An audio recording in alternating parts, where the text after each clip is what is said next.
morning, good afternoon, good evening. Welcome to another installment of Flyera Gonna Flyera, episode 39, our second to last episode of the regular season. Next week will be our season wrap-up episode since the Flyers have been mathematically eliminated already.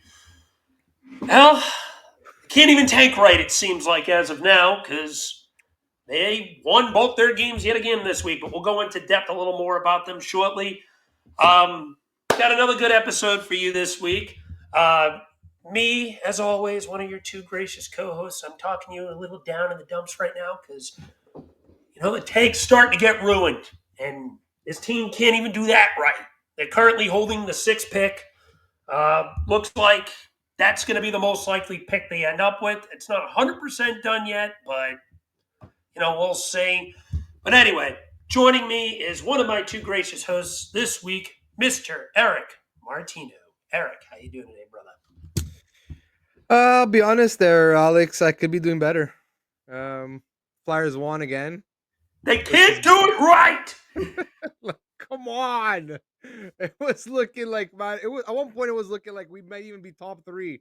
We might end up with a top three pick. And now it just keeps on going backwards. This is not right. It's not right. Maybe we should have held on to Torts for another week or two. That's what I'm saying. I'm thinking about this right now. I get maybe some shit that was poorly said with Torts in York, and they had to do it.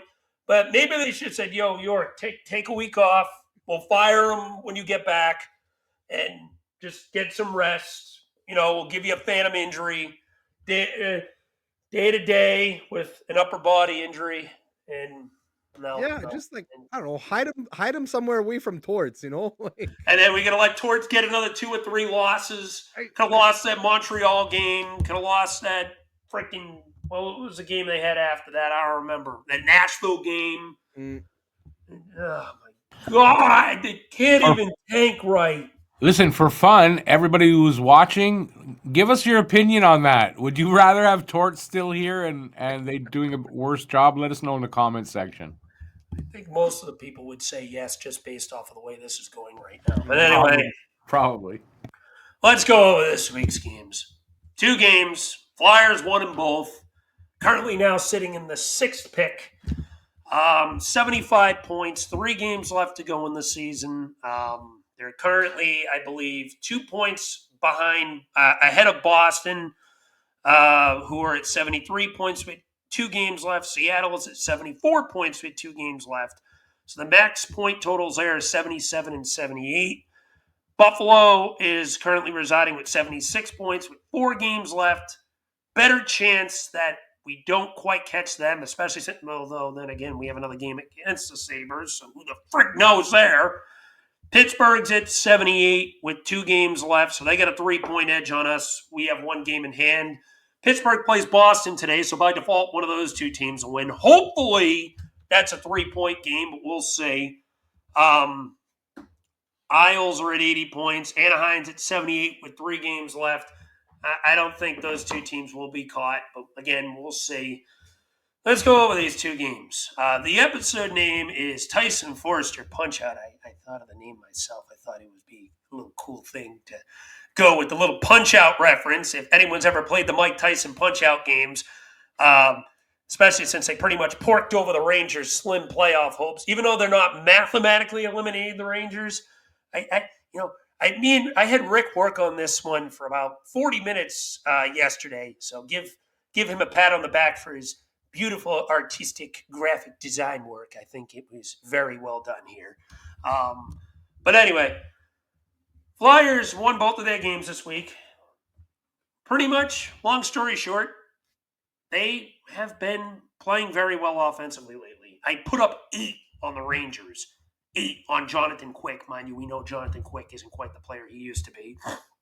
The Rangers mentally look like a team that has completely packed it in, and Tyson Foerster gave them the death blow with a hat trick in Manhattan at MSG in front of all those broken-hearted Rangers fans. So I guess if there's one small positive, they pretty much put the final dagger in the Rangers' slim playoff hopes.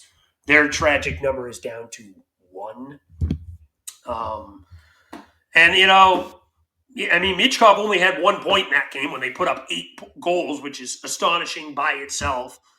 Um, but and Kolosov looked like a wet blanket in net. We'll be going into him a little bit later on for not good reasons.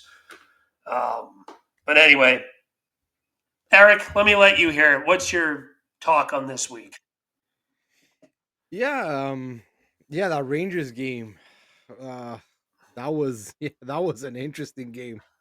Um yeah, look, I thought the first two periods were like it wasn't the greatest game. It was a little slow at times, but like, you know what? You come out of the first two periods tied at 2, you're like, okay, we can still kind of lose this game or whatever, like Jonathan Quick was really not helping the tank for us at all. Like I thought he was brutal in this game, and it really showed in that third period. Like I don't know what happened to the Rangers in the third, but they decided to like not show up at all. And yeah, and look, the Flyers took advantage, man. They played well in the third, and we got Quick let in a few softies, but what are you gonna do? It's we want to lose, but like you can like they always say, you can't force players to lose, right? Like they're not gonna Mm-hmm. stop playing just because they don't care. They don't care that they about the higher pick. Like they just wanna, they just wanna play hockey. They want to win. That's the way they're programmed, right? So look, positive. Like look, Sanheim. I thought Sanheim had a pretty good game. He got a goal. That was pretty good. Peltzy has been on a bit of a tear lately. He's putting up points the last few games. And like yeah, like you said, like the episode Tyson Foerster, man, the guy is just on a goal scoring tear right now the last couple of games. So yeah, look, decent game. And now like today against the Islanders, same thing. Forrester continues his tear. Peltzy gets another point. Mm-hmm. So like these are positive, right? Because like if you think about like guys like Peltzy and guys like Forrester, these guys are the future, right? So Mm-hmm. yeah, look, positives that you could take away at least. Yeah, and at the end of the day, if you're trying to find positives out of this, it's the progression you're getting out of these guys. Tyson Foerster put up 33 points last year. I think he's up to now 40 on the year with still 3 games to go. He's at 24, maybe 41. I think it's actually 41 now. I think he's at 24 goals and 17 assists. So he's obviously taken a step forward, both from a playmaking perspective and a goal scoring perspective. Sanheim, as you mentioned, has been pretty good these last couple games. I think he was good in that Rangers game as well. Um, Couturier looks like a much better version of himself compared to last year. I mean, we're not ever getting prime Couturier again, but at least in reference of what kind of player you have now, he's putting up high end 3C play. Maybe even could sniff low end 2C. I think more realistically, high end 3C. And that's probably what you can ask for him after all the injuries that he's dealt with since, um, returning from at the beginning of this contract extension, 2 back surgeries, the core surgery.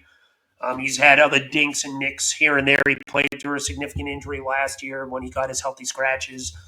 But it's a positive. And then obviously Brink and Cates, that line of Brink, Cates, Forrester continues to be pretty productive as well. Um, and just as a whole, Peltier, as you just mentioned, continues to start to find his game. I think he's got 3 goals in his last 7 games, so he looks like he's stabilizing in that bottom 6. He looks like a pistol out there, a real good energy guy. I think he will probably end up being brought back next year as an RFA, even though he's an RFA. It was already likely to happen to begin with, but now at least you feel a little more comfortable in bringing him and stabilizing him in the bottom 6. Maybe makes you a little more comfortable moving on from a guy like a Paling or something like that, who's starting to raise his stock. That's another guy who's killing this tank. He's been playing pretty damn well as well. He's on a 5-game point streak, so he's another guy you got to look at. So at least, and Mitchkov, another 2 assists this week. He's up to 60 points on the year, 24 goals, 36 assists. You can't ask for much more for what he's done this year, especially with the limited ice time he had for about 80% of the year until John Torella was terminated, or 85% of the year, whatever it was. So looking at the big picture, at least in a progression perspective, it's good to see these guys still playing hard. They're playing well. They're maybe leading some momentum into next year, although I think that's kind of a myth personally, because we've seen Buffalo fucking go off when the season's over and then turn into turd sandwiches the next year. So I think the whole momentum at the end of the year perspective is a myth. But That's just me. But as a whole, it's good to see progression from some of your younger guys. While you have guys like Tippett and York who have regressed this year. So big picture, happy these guys are playing better, but at the same time, in the really big picture where we want to be now, it sucks that the tank is kind of going in the toilet, and it looks like they're going to be the sixth pick at best. Maybe if they're really lucky, they can move back into five if Seattle could win their next game, or if the Bruins win today. Maybe you can try to convince me there. Who knows? Um, but yeah, they need to lose these next three games somehow. Please. They're playing Ottawa tomorrow. Their Flyers are coming off of a back to back and traveling. So, and Ottawa might still think they have a shot at the three spot in the Atlantic. So hopefully Ottawa can kick the crap out of them. It seems like Giroux has always played well against us since he got traded there, or signed there, I should say. So maybe Giroux has a nice 2 or 3 point game and their top six annihilates us. I assume one of Kolosov or Fedotov will be in net tomorrow.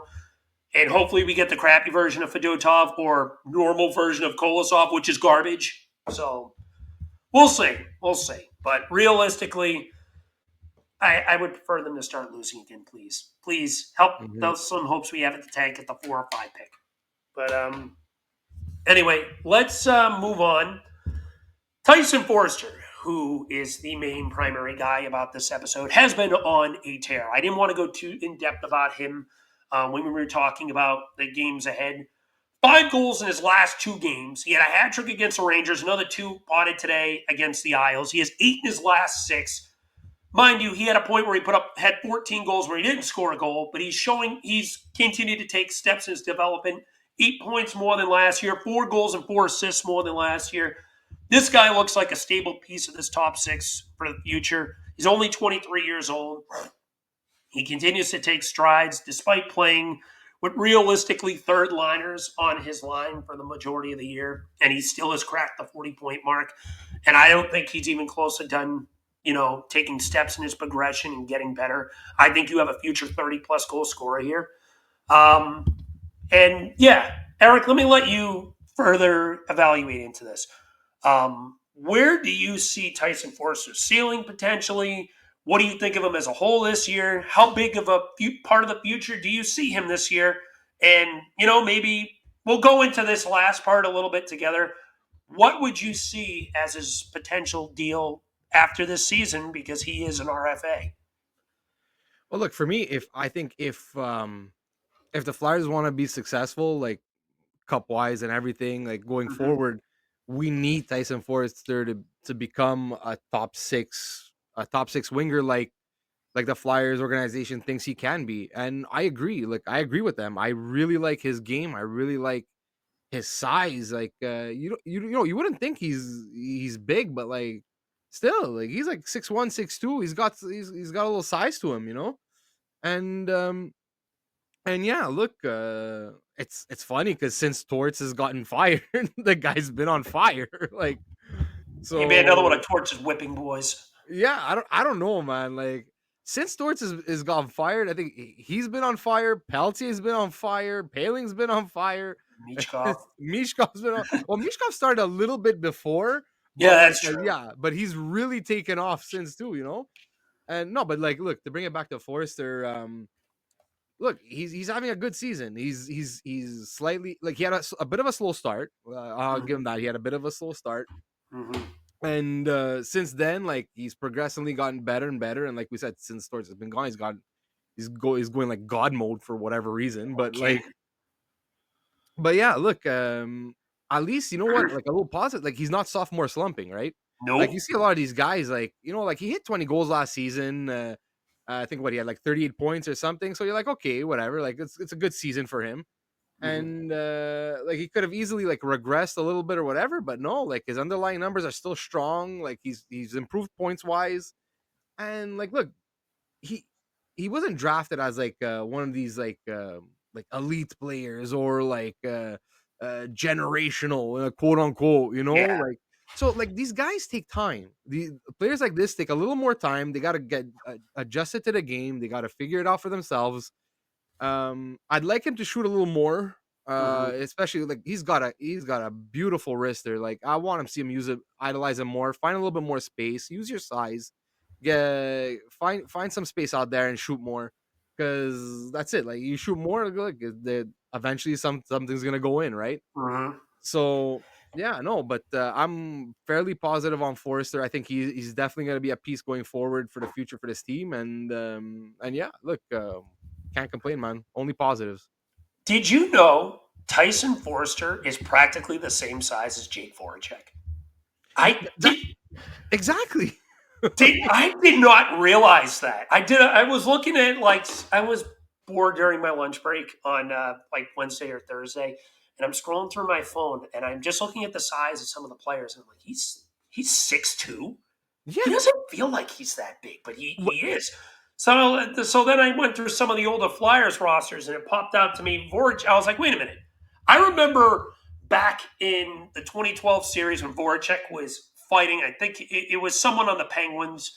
I can't remember what player it was, but it was someone who was like, I think it was Kennedy on the Pens, who was like 175 pounds soaking wet. And I remember he was like, yeah, he doesn't want to mess with Jake Voracek. He's about 215. I was like, wait a minute.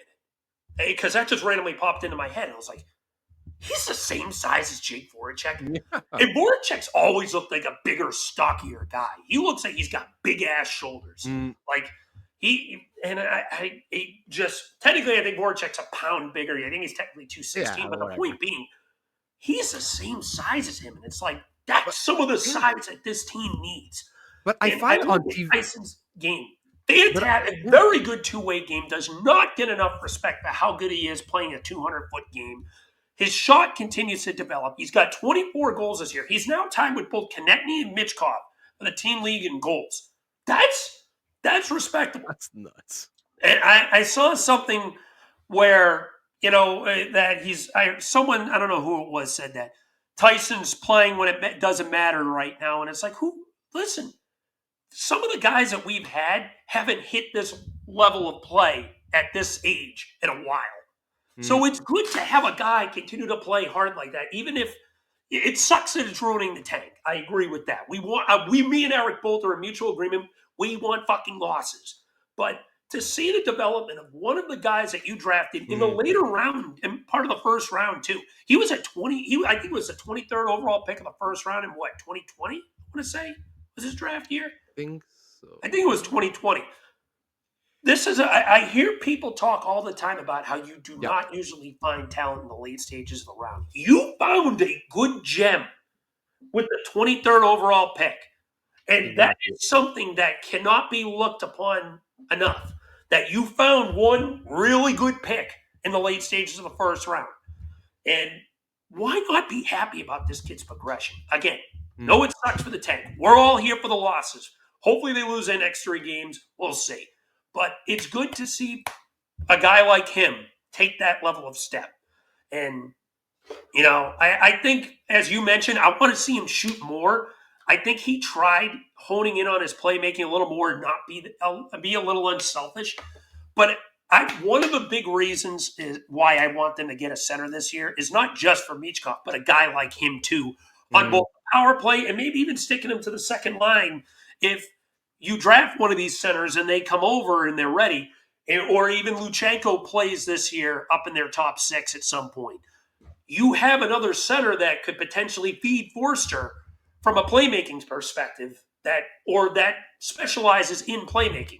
So, we'll see what the summer holds, but I want him to be with a guy who is a good pass first guy. And maybe Foerster could be a 30-plus goal guy in the future. He's already taken another step. He didn't have the sophomore slump like you mentioned.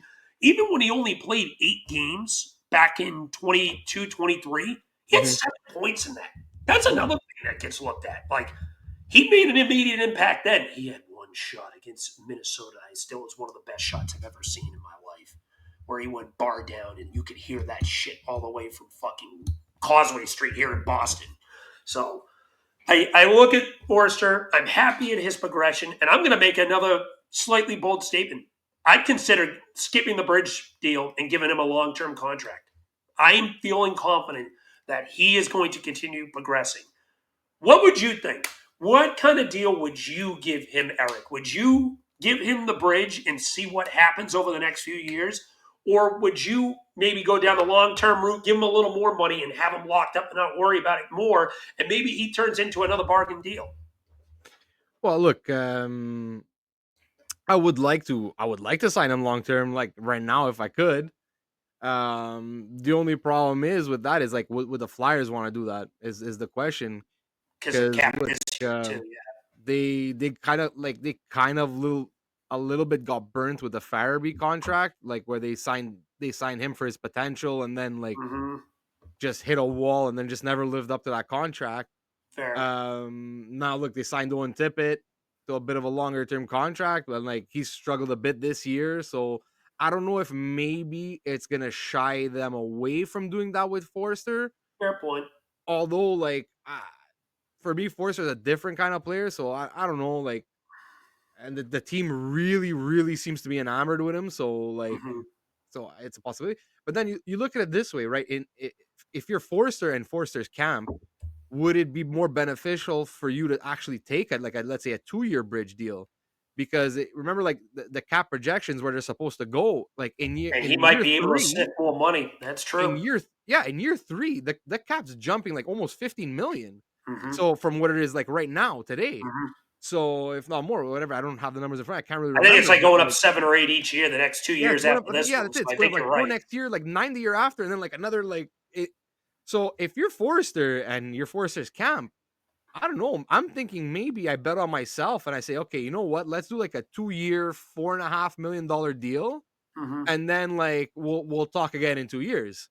Because if Forster continues to like progress the way we think he will, and the way like he kind of slightly has started, plus you take into account his 2-way game where it's at, like if he becomes like a 65, 75 point player by year in 2 years from now, he's gonna cash in. Mm-hmm. Because look, like a player like that might be worth like 8 or 9 million by the time the cap is at like wherever it's gonna be. Mm-hmm. So if I'm the Flyers, I would try and lock him up now. If you could give Mm-hmm. him like an 8 year, let's say 7, fuck it, just do it. Just do it. But I think personally, I think and his camp are probably gonna lean a bit towards the bridge, kind of like basically what York and Cates did. Because Mm-hmm. look, now next year the cap is gonna be at 94. Like, and look, they're like, okay, I could have taken that like a long term extension 2 years ago, but no, now you're Mm-hmm. gonna pay me. So we'll see. But that's like I said, that's what I think is most likely to happen. Probably a bridge, because I think Forcer's camp is probably gonna try and look for that. Me personally, so if I think I would also probably lean towards a longer term extension. I don't think I'd go 8 years though. I might go closer to 5 or 6, something similar to the Farabee deal. I think he'd get a little more than what Farabee got for two reasons: that A, the cap's going up, and B, he's shown to be more of a prolific goal scorer. He's already scored more goals than Joel Farabee ever scored here. I think Farabee's career high was what, 22, if I remember correctly. Good question. I think it's 22, and I think it happened last year. Funny enough, but you look at that, you got back-to-back 20-plus goal years on your resume. He might add to it. He's already got 24. So who's to say he doesn't become a 25-plus goal scorer this year? But I would try to lean maybe like a 5-year deal at maybe like $6 million if you'd be willing to take that, and then it leads him right into free agency, because I think that would end his RFA eligibility. I think so. And then Yeah. if he feels like he can cash out again, whether you pay him or someone else does, you worry about that then in 5 years from now, because you'll probably have some of these other guys you'll have to pay. Mitchkoff will probably be locked up. You'll still have the Konechny deal, the Tippett deal, assuming he's here, the Sanheim deal. Whatever draft pick you pick this year will probably be locked up long term by then. So you may have to make that decision, potentially move for him 5-6 years from now, and not worry about that cap hit. So that's what I would probably try to do. And that way he looks at the big picture and says, I can cash twice versus just once, Mhm. instead of taking the bridge and then taking the 8-year deal. If he gets that, or 7-year deal, whatever he were to get. If they were to go the bridge, what would you say? How much money in years you think? 2 or 3 years? And what do you think for a cap hit? I think two by 4.5 is That's what I'm. exactly what I would have. That's the Yeah. exact amount I was thinking. 2 years, $4.5 million. I think $4.5 million would be a fair deal for him. Mm-hmm. He gets the raise that he definitely deserves. Gives him a chance to prove himself more. Like, all right, I got my raise, but I want to get more and prove that this isn't a fluke. 2 years from now, when I have another chance to sign as an RFA, these guys got to pay me 7 or 8 mil now, or maybe even more, depending on if and how much he progresses. Personally, though, I think he's priority number one to lock up. I lock him up before York, honestly. And I've been on board of re-signing Cam York. He's more for the bridge deal for me. I am not touching him long term. I'd rather him be 2 years, maybe he ain't getting 6 mil like he's asked for. Not after this year. I think he might sniff closer down to 5 and maybe even 4, maybe even closer to 4.5 what Tyson got. But I think probably closer to 5. They'll find a middle ground. But if you're Foerster, that's what they'll probably end up honing around. But if I'm them, and maybe even Tyson could agree with this too, maybe push it to that 5-year deal so it leads you right into UFA eligibility, because I think it'll be 28 or 29 by the time that ends. He can go cash out again if he wants to, and he's still got a pretty good, significant contract for the first couple of years he was here. So if I'm the Flyers, that's what I do. I try to do something similar to the Farabee deal and go maybe 5 by 6, and you're going based off of potential. And that way you don't have to worry about him for a while. And then if he ends up playing his way out of that price and you have other guys to sign by the time that comes, it's not as big of a detriment to have to sign him. Yeah. The only thing though is I don't think the Flyers would want to walk him to free agency. That's the only thing I worry about that. Like that's why I don't think they would give him like a 5-year deal. That's why I think if they're gonna go low term, it's gonna be 2 or 3. So to keep him as an RFA, just to give him that next contract, but like or long term, because like personally, and again, I wouldn't do that. Like I would not walk him because then I don't want to lose him for nothing after. Yeah. It's like, especially that if we tell ourselves, okay, well, we think the Flyers are going to be good and competing in like let's say 2 years from now or even 3 years from now, let's say, when like whoever we draft hopefully becomes that elite center or whatever. And then then you only have like 2 years left of Foerster, and then he walks. Like I'm not taking that chance, and I don't think the Flyers would want to do that either. So that's why I'm thinking it's either 2 to 3 year bridge or long term. And also just quick, Farabee's best season was 23-24 at 22 goals. Yep, that's what I thought it was. I thought his career high was 22. So he's already surpassed that. Yeah. He's already sniffing Tippett's career high. I don't think he's quite going to hit that because that's 28, I believe. But who's to say he doesn't?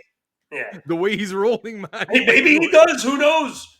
If he keeps this up, maybe he pushes 30 the way he's going. I don't think he does. I think he realistically does cool off a little bit. Maybe he pots another goal or two before the year ends and he hits 25, 26. I think you have a real argument he might lead the team in goals. It's a 3-way tie for 24, and TK can't seem to find the back of the damn net right now. So I think it'll either be him or Michkov. So we'll see. But all the props in the world to Tyson for how much he has taken the step forward. Anything else you want to touch in on Tyson before we move on to our next topic? Just saying, Tyson could get to 30. That would be so 3 games? That's a Jamey Michkov 1 seat type thing. Well, what? He's at 24 now, right? He's at but there's only 3 games left. You think he gets 2 if a game? he scores 2 goals a game for the next 3 Oh, games, yeah. he's at 30. So, hey, he scored 2 today. He had 3 the game before. Just saying. I will say, I think they'll probably run into a certain good former Bruins goaltender out in Ottawa tomorrow. Yeah. So I wouldn't be shocked if the Flyers held to 1 to 2 goals. And then they play Columbus, who just beat the shit out of Washington today. And then Buffalo, who is Buffalo. So, well, who knows? We'll see.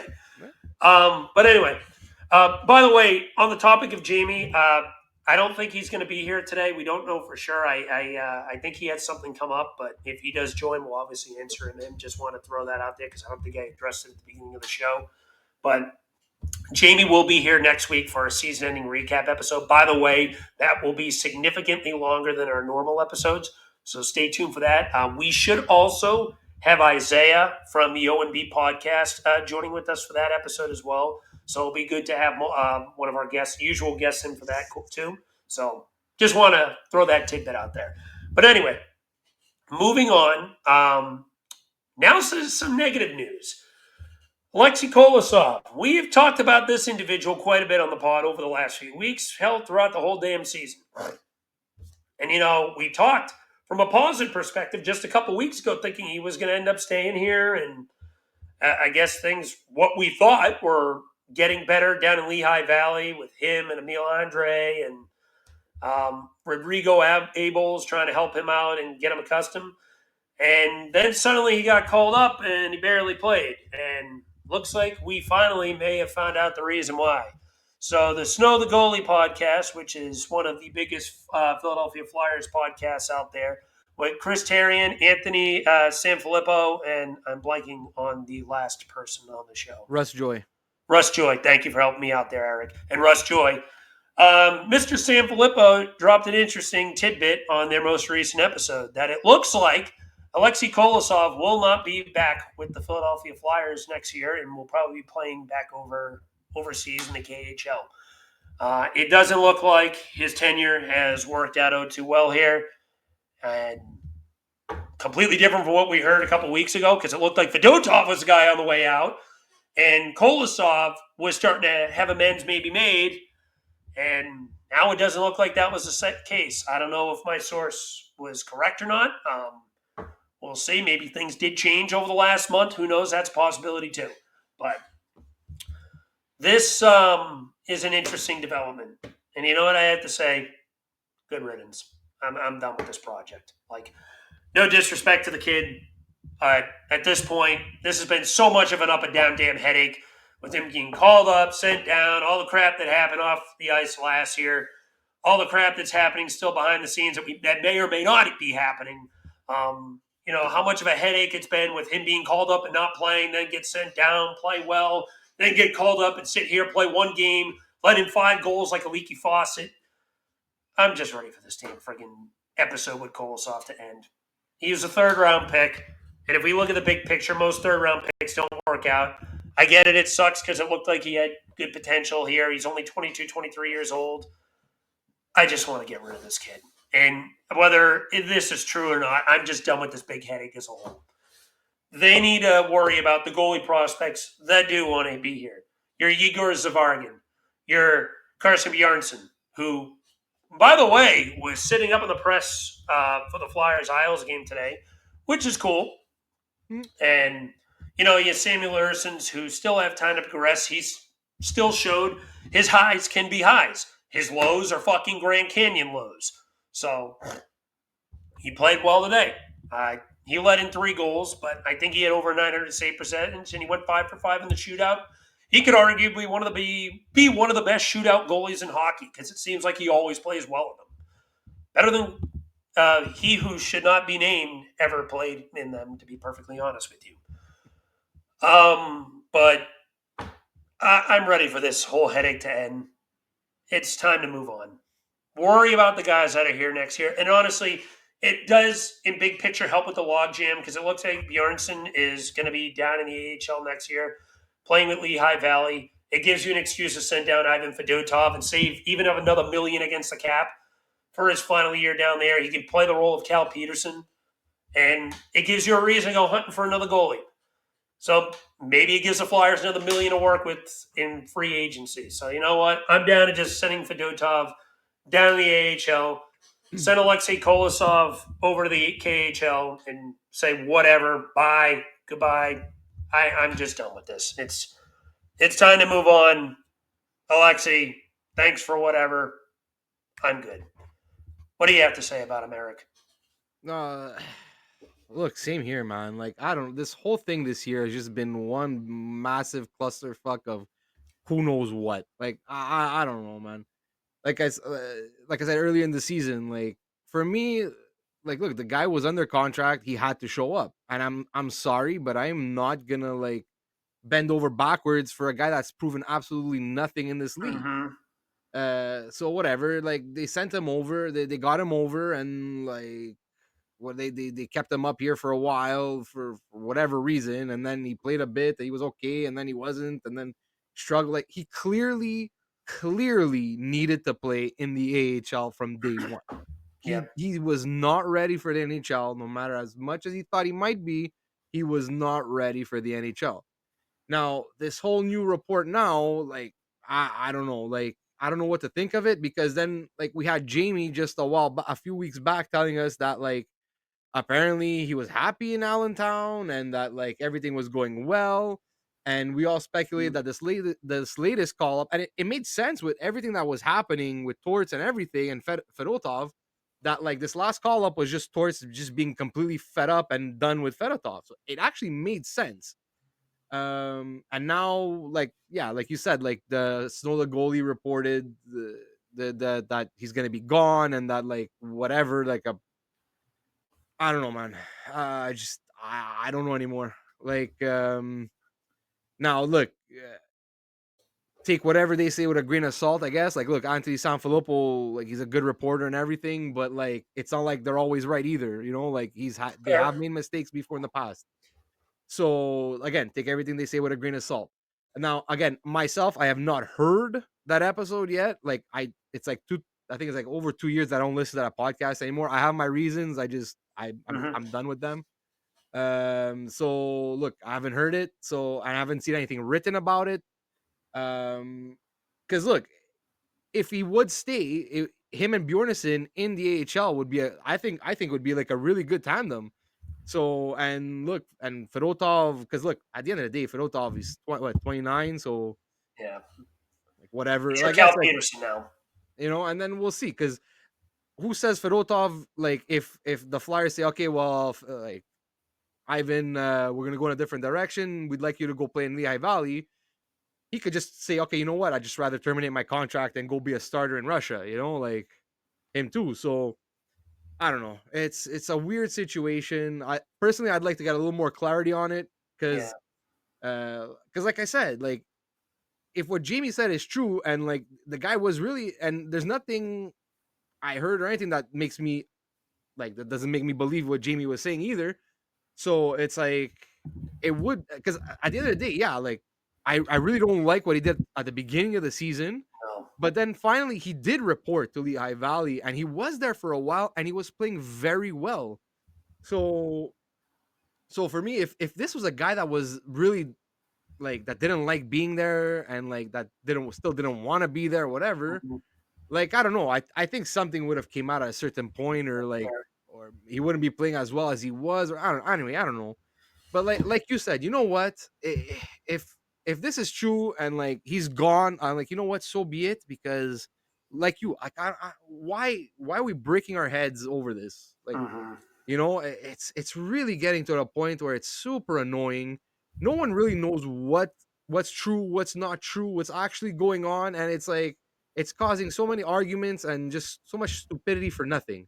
So Yeah. you know what? If they could maybe trade him, get maybe recoup a third or even a fourth round pick, and just end this saga, and if they have to have Bjornsson there and in Lehigh next year, and you Mhm. sign an AHL veteran, NHL veteran to be like the starter to ease Bjornsson into like the duties, so be it, and just Mhm. go into that, just go in that direction, and look, send Kosov back to Russia, or trade him and make him somebody else's problem right now. So yeah, I'm me too. I'm at the point where I'm done with this. Like I've wasted too much breath on this. Like Uh, Honestly, I think it's possible what Jamie said could be true, and the Flyers might just want to move in a different direction potentially as well. it I could be think it too, that's a yeah. very true possibility. Because if you look at the big picture, I'm going to put a little theory into this where we're going to kind of pretty much connect the dots here. Originally, from my source, Ivan Fedotov wasn't likely going to play another game in the Flyers organization. That ended up being false. John Tortorella was terminated, and suddenly he's playing games again. I wonder that maybe if Ivan Fedotov may have changed his tune once Torts was gone and stated that he wouldn't mind being here, and maybe the Flyers looked at this and said, "Listen, we got a log jam in net anyway, and none of these three guys we feel comfortable with being a long-term starter, at least as of yet." And Kolosov has been such an up and down headache to begin with. Maybe they want to move on. And I know that sounds crazy to want to move from a 22-year-old goalie who is showing some level of Mm. promise out in the AHL. But maybe they're just looking at this in the big picture and saying, we're going to have three guys who are probably AHL caliber and maybe one guy who is a 50-50 goalie at best in Urson. And they might want to look at this and just say, we had busted our ass to get Fedotov over here. He hasn't thrown the fucking bitch fit that Kolosov did when he first got here. Now, maybe things did get better. I have no reason not to believe Jamey's report. I think Jamey is so well informed. That's why I love him and have him here. Jamey, you're awesome. And I take everything you say 100% seriously. I think Hughes probably 100% right on that report that Kolosov was feeling more accustomed. Maybe, as I just stated, the Flyers were just ready to move on themselves.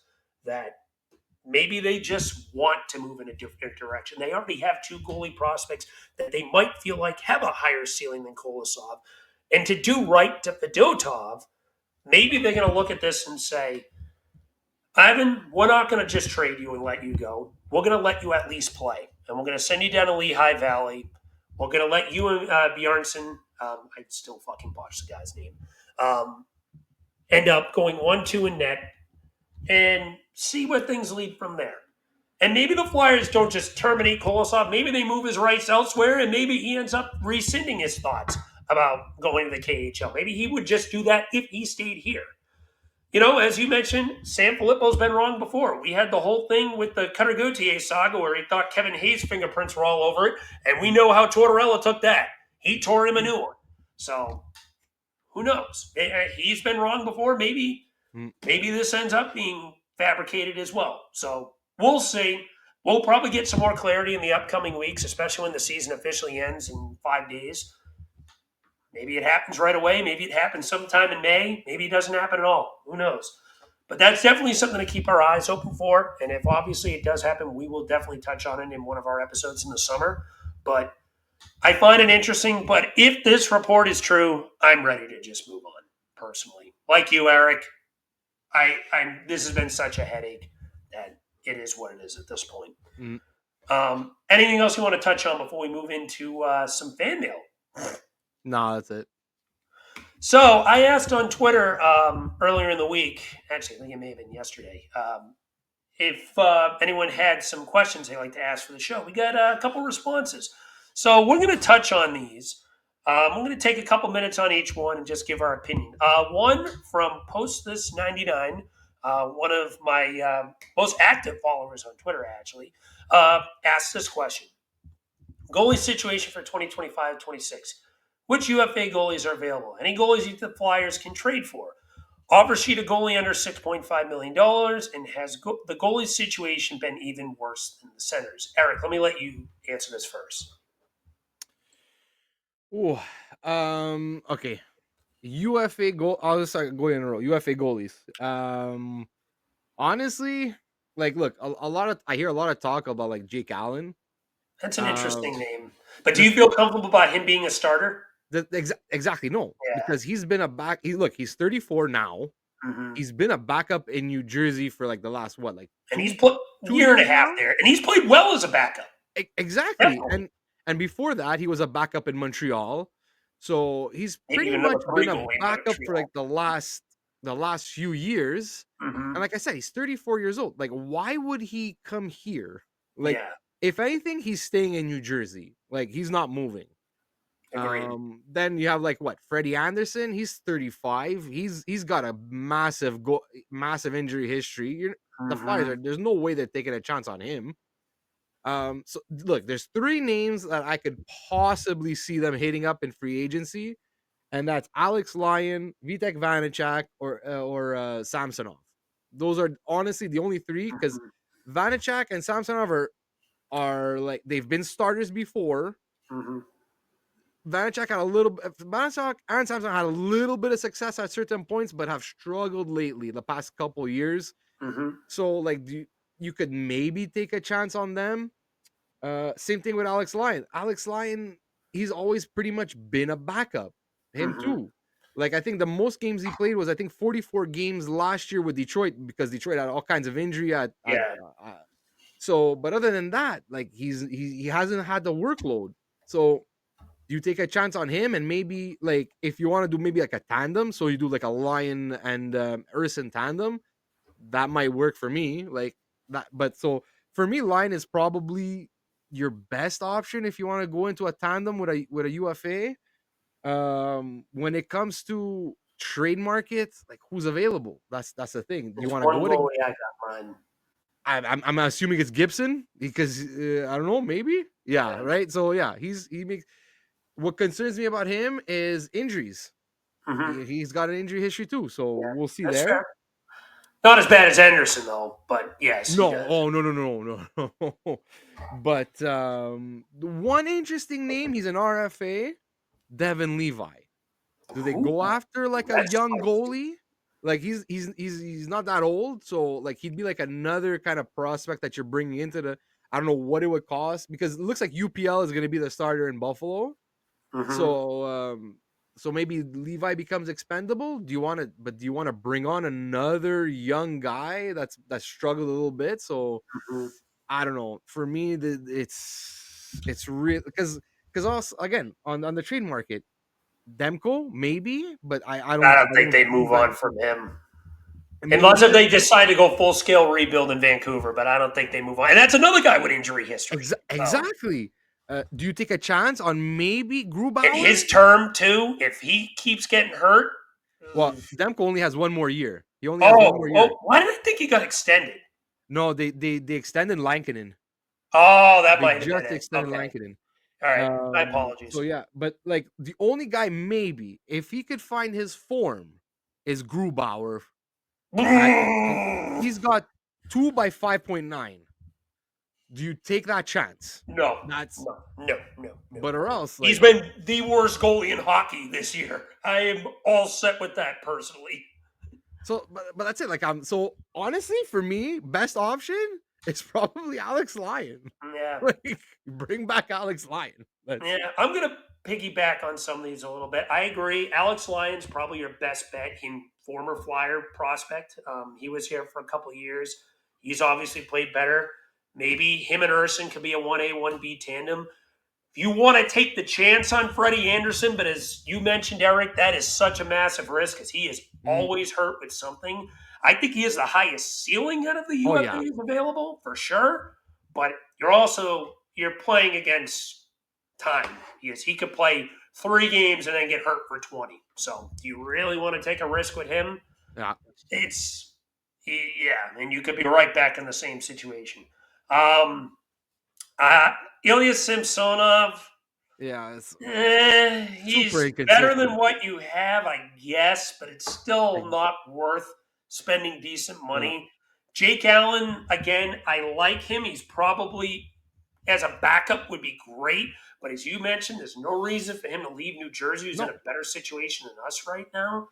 And I don't think, unless if you can promise him starter minutes, and even then, I don't even think he'd want to do that because he'd probably get run into the ground pretty easily. My guy is John Gibson. If you're going to go for a goalie, I know he has injury history, but it's not nearly as bad as Freddie Anderson. He's 2 years at 6.4 million. That's a guy I'd be interested in. I would be more than happy to go after him. Maybe you can even convince Anaheim to retain a little bit. They have plenty of cap, so I don't think it's going to hurt them all that much. What would you give up for them, though? Is Anaheim the idea that they want any picks anymore? They already have a pretty good young Mm, core. They probably want an established guy. You might cost you Owen Tippett. Would you be willing to do that? no. Like, no. Fuck Yeah. no. So I don't know. That's the thing. Unless if you're willing to move on from one of your better prospects, like I don't want to move on from Bump or Barkey for that. Like so I think the best bet, I think I'm with you. Maybe Alex Lyon. But if you can persuade Anaheim that for a deal that doesn't give up too much for Gibson, maybe they're just trying to get him off the books in general. And maybe Mm, you get lucky there. I'd be enticed with that. But I think those are two realistic guys. Levi, I really don't want to give up any draft picks to tenure him. And I rather run the dog shit tandem you have now than touch Grubauer. especially for that contract. I'd rather throw Rick in net than Grubauer. No disrespect to you, Rick. No, you wouldn't want me. Over Grubauer, I'm running Rick in net over Grubauer. Those hips still got a little bit of juice left in them. You know what? Going back to our Okay. previous conversation, would you do like maybe Kolosov? Maybe Kolosov gets sent to Anaheim because then they're gonna need a That'd be backup. interesting. And then You they could have have- that's an interesting one right there. I got one. Let's hear it, Rick. You could have Caden Primo. We'll give him No, free. no, Not good You enough. sure? I'm good. Free. They No. need somebody who could, at the very We'll least, pay be you. tandem Hey, NHL goalie. Yeah, or give a us one of starter. those first round picks you have, and we'll take them No, on. not that much, but we'll pay you. Yeah, no, thank you. Come on, free Montreal bagels for life. Come on. Oh yeah, Ooh. okay. Fairmount or St. Viator? St. Viator only. Fairmount's a dirty word for me. Oh, jeez. I actually prefer Staying away Fairmount. from that one. All right. Anyway, let's move on to our next question that we had. We had one other question that was given to us that we found interesting. From Flyers, Eric Rustin. I apologize if I botched that. I'm terrible with names. If the Flyers expect to start adding to the team and be a playoff contender next season, whether through trade or UFA signings, they cannot come back with Urson Fedotov between the pipes, right? I'll start with this one. This is kind of similar to the last question we have. I agree, yes. If your goal is to make the playoffs next year, you cannot do that. I think even if they're willing to not push for the playoffs next year, just to give this team a fair shot, you cannot run with those two. Whether you send Fedotov to the AHL or you send Fedotov off in a trade or there's a mutual agreement for a termination of contract, you can't do it. I don't see Urson going anywhere unless someone overpays. Because he's barely making anything. He's making less than $2 million a year. So there's really no rush to move him because at least he's shown sparks of being a good goalie, even if it's not consistent. Fedotov, he had a run this year where he played well, and I thought he was playing pretty good. But now, as of late, outside of one game, he's been kind of back to form of where he was early in the year. And again, he's a lot older than Urson, so I don't see any reason why he would progress. He's pushing 30. So I think his tenure is either in the AHL next year, bought out, traded, mutual termination. I think they're going to bring someone in. I think the most realistic name would probably be Alex Lyon, but I would be up for John Gibson at the right deal. At least with Lyon and Urson, you can talk me into a 1-2 tandem where you have two guys that have experienced 1A, 1B, and maybe Lyon you can talk into like 46 games and Urson 36 because at least Lyon's come close to that. Hell, he's started playoff games before. In that Bruins series, he got in 2023 against the best regular season team of all time. He held his own. He didn't play terrible. He won one game there before Mr. Bobrovsky came back and became the knight in shining armor there. So at least he's got some playoff experience under his belt too, more than any of the current goalies can say. So I would be up for Alex Lyon or John Gibson in a trade. Do you think that if there's any chance, Eric, that they sign a goalie, that they can push for the playoffs with these two? If they want to push for the playoffs, I don't think they come back with this tandem. No. Absolutely not. The only way I see them coming back with Fedotov and Urson is if they're going to be trying to go for McKenna. Which, again, wouldn't be the worst thing in the world. Really would not. But I don't think that's the direction that the team is going. And look, I actually like Fedotov. I think, but he's classy. Yeah, look, I think he could actually be a backup in this league. I honestly do think he could be a backup in this league. The problem is, I don't think the Flyers would want to go into next season with pretty much two backups. I think they're going to want somebody that can at least, play 40 games, maybe, and like tandem with Urson. And it sucks because look, I don't think Fedotov got. I don't want to say he didn't get a fair shot. He got a fair shot, but like him too, I think he was dicked around with a lot this season. Like I want like sitting out like he was out for a month, and then like sitting like gone for stretches and like not playing him, and then it's like. And you know what? I got to give it to the guy because you know what? Like when he was called upon, he came in net, and he put up some really good performances. And it's like even like the last game he played, like he played well. And like look, yeah, like he'll let in one bad goal every once in a while. It's normal. Like I said, backup goalie. So again, if the Flyers want to actually compete next year, which I think they want, from everything that's being said, I think they're gonna make a couple moves. So there's no way they're coming back with Urson and Fedotov. Yeah, So I agree. One thing before we move on to the final week of the season, one thing in the prior question is the goaltending even worse than the center position? No, I'm only going to say that because at least they have two pretty good goalies in the yeah, pipeline coming.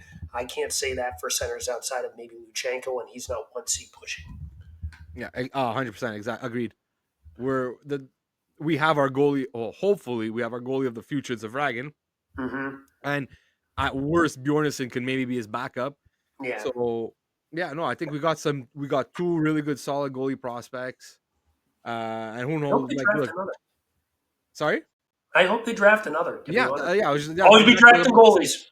Exactly. So they'll probably draft at least one or two more in the next couple drafts. So keep that pipeline going. And Mhm. like you said, like look, Luchenko right now is our best center prospect. Depending on what Mhm. happens this year at the draft, but like right now he is. And look, it's not that I don't like Luchenko. I think he's a very good prospect, but like the caliber that I think Zavragan is and can be, like I think he could be like a number one legit goalie, hands down. So yeah. Mhm. All right. So, with that being said, let's move on to our final week of the year. Flyers have 3 games left. That's it. And then we're done. The At suffering is almost Ottawa, over. I know. It's been such a journey. We love you all. Now would be the great time to play the Titanic theme.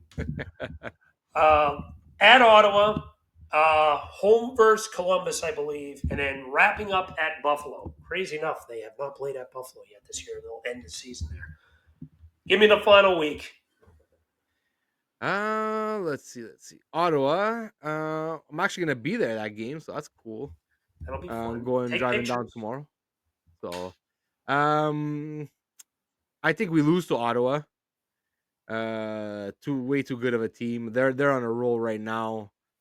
Hopefully Mishkov can get a couple points so I can watch because Mm-hmm. he got scratched. I went to the game You in got blue Florida. balled in Florida. Yeah, I went all the way to Florida just to have him scratched. So, yeah. So no, I think the Florida game is Florida. The Ottawa game is most probably a loss. Mm-hmm. Columbus, Columbus has been very up and down lately. So A I don't win. know. I could see this one. Let's say an overtime loss. So Mm-hmm. they'll probably get a point there. And Buffalo, yeah, you know what? Screw it. We're gonna lose to Buffalo too. So we're gonna 0-2 in 1 week. If there's one thing I've learned about the Flyers, they don't sweep Eastern Conference opponents, and they're 2-0 versus Buffalo this year. Here's my road. They're going to lose to Ottawa. I think they're going to piss me off and beat Columbus, and then Yeah. they're going to lose to Buffalo because I cannot remember the last time they swept an Eastern Conference opponent. They had a chance to against Tampa, funny enough, this year, and they didn't. So I think they lose to Buffalo, and complete that. But they end the season. That would put it at 77 points, and they officially will end with the 6th pick, is my prediction. But we'll see. You never know. Maybe we get lucky and one of Boston or Seattle wins their final 2 games. I think Boston's the more likely because they have Pittsburgh and New Jersey. New Jersey is literally nothing to play for. They're locked into the 3. And Pittsburgh is just almost as bad as Boston right now. And They're then winning. Seattle, it's not as likely. They got St. Louis tonight. They're playing for their playoff lives. And then they have the Kings, who might not be playing for anything, but we'll see. But anything else you want to say before we wrap things up? No, I'm good. All right. That being said, thank you all for tuning in for another installment of Flyer. We're going to Flyera, 39th one, Tyson Foerster Punch-Out Edition.